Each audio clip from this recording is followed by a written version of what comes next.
ಪ್ರೀತಿಯ ದೇವರ ಮಕ್ಕಳೇ, ಯೇಸು ಕ್ರಿಸ್ತ ನಾಮದಲ್ಲಿ ನಿಮಗೆ ವಂದನೆಗಳು. 1947ನೇ ವರ್ಷ 15ನೇ ತಾರೀಕಿನ ಆಗಸ್ಟ್ ತಿಂಗಳಿನಲ್ಲಿ ಭಾರತ ಸ್ವಾತಂತ್ರ್ಯ ಹೊಂದಿತು. ಅದನ್ನೇ ಪ್ರತಿ ವರ್ಷ ಆಗಸ್ಟ್ ತಿಂಗಳಿನಲ್ಲಿ ಸ್ವಾತಂತ್ರ್ಯ ದಿನ ಎಂಬ ಹೆಸರಿನಲ್ಲಿ ಕೊಂಡಾಡುತ್ತೇವೆ ಅಲ್ಲವೇ? ಸ್ವಾತಂತ್ರ್ಯ ದಿನ ಅಂದರೆ ಏನು? ಒಂದು ಕಾಲದಲ್ಲಿ ಭಾರತ ಪರಕೀಯರ ದಾಸತ್ವದಿಂದ ಬಿಡುಗಡೆ ಪಡೆದ ದಿನವೇ ಸ್ವಾತಂತ್ರ್ಯ ದಿನವಾಗಿದೆ. ಹಾಗಾದರೆ ಬಿಡುಗಡೆ ಎಂಬುದು ಮನುಷ್ಯರಾದ ನಮಗೆ ಬಹಳ ಅವಶ್ಯಕ ಅಲ್ಲವೇ? ಪರಕೀಯರ ಆಡಳಿತದಿಂದ ನಾವು ಬಿಡುಗಡೆ ಹೊಂದಿಬಿಟ್ಟೆವು. ಆದರೆ ನಾವೆಲ್ಲರೂ ಬಿಡುಗಡೆಯಿಂದ ಇದ್ದೇವಾ? ಸ್ವಲ್ಪ ಯೋಚಿಸಿ ನೋಡಬೇಕಾಗಿದೆ. ನಮ್ಮ ಭಾರತ ದೇಶದಲ್ಲಿ ಇಂದಿಗೂ ದಾಸತ್ವದಲ್ಲಿ ಬಾಳುತ್ತಿರುವ ಎಷ್ಟೋ ಕೋಟ್ಯಾಂತರ ಜನರು ಇದ್ದಾರೆ. ಅಂದರೆ ಪಾಪದ ಅಧೀನತೆ, ಶಾಪದ ಅಧೀನತೆ, ಹೆದರಿಕೆಯ ಅಧೀನತೆ, ಸಾಲದ ಸಮಸ್ಯೆ ಎಂಬ ಅಧೀನತೆ, ಮನುಷ್ಯರ ಕುರಿತು ಹೆದರಿಕೆ ಎಂಬ ಅಧೀನತೆ ಎಂದು ಹಲವು ರೀತಿಯ ಅಧೀನತೆ ಇಂದಿಗೂ ಮನುಷ್ಯರ ಜೀವನದಲ್ಲಿ ಭದ್ರವಾಗಿರುವುದನ್ನು ನಾವು ಕಾಣುತ್ತೇವೆ.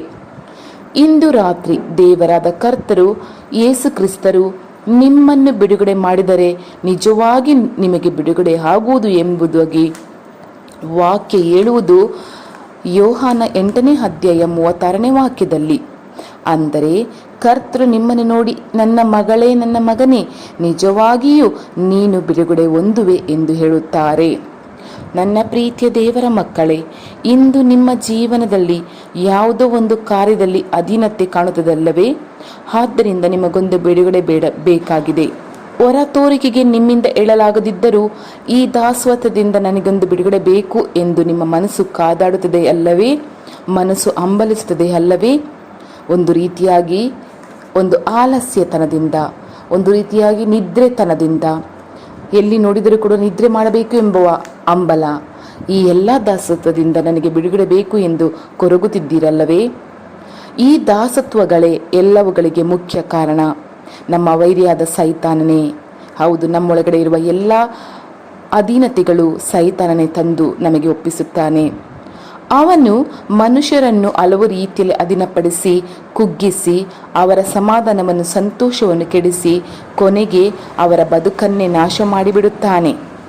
ಆ ಅಧೀನತೆ, ದಾಸತ್ವ ಎಂಬುದು ಬಹಳ ಸಂಕಷ್ಟಗಳನ್ನು ನೀಡುವಂಥದ್ದು.